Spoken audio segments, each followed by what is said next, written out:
Hey everyone, this is Wade Franson. I'm the host of Created in the Image of God. I'm here with a very special guest today in the studio to record a sneak peek of episode 115, which will air on the 10th of September.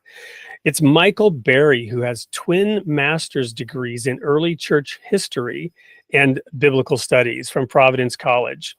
Early on, he questioned the idea of a God that would have a hell to send people and torture them forever. We're going to learn about how Michael Bahry arrived at different ideas around hell. Welcome to the studio, Michael. Thank you for having me, Wade. I'm honored. So what was the genesis of your questioning of traditional church doctrine around the idea of an ever-burning hellfire?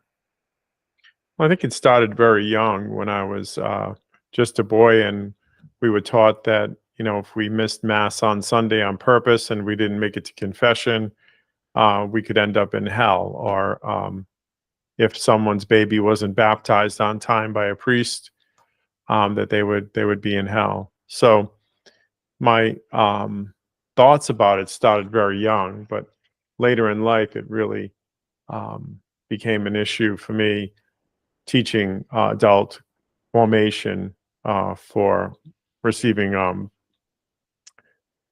confirmation in the Catholic Church. I had to teach a class, and in the class there were, there were doctrines, and there were things said about hell that I really had a difficult time understanding. And since through both master's degrees, it really never came up much, I decided to do the thesis for the second master's degree in biblical studies on the notion of hell. And the title was Hell and the Savior of the World, which I kind of saw as an ironic pair, I called it another time when I spoke to someone an oxymoron, kind of like military intelligence. The two things together didn't really make much sense. So.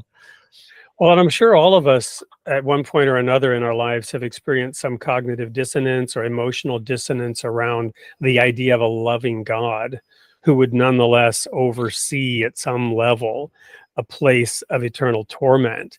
But not everyone scratches that itch. So what was it like when you began actually studying into the texts? What were the feelings associated with finding evidence that your concern was in fact true and that the Bible did not support those ideas? I think some people, when they get into that, their faith goes down. For me, it was like, okay, now this is good news. This is where before it didn't seem like that good of news, especially to the masses, right? That weren't either a baptized Catholic or a born-again Christian. To me, it was just exciting. And the more I found out, the more I was elated by it. So for me, it was, being unshackled, and it was wonderful. Well, you know what? And I'm going to just leave it right there for the sneak peek, because I think that's an amazing soundbite. You actually found that the truth was a lot better news than the traditional good news about being saved from a hellfire, right? And Yeah. the good news, the gospel itself, was clarified by your study of the Bible. Is that accurate? Is that fair? That's absolutely true.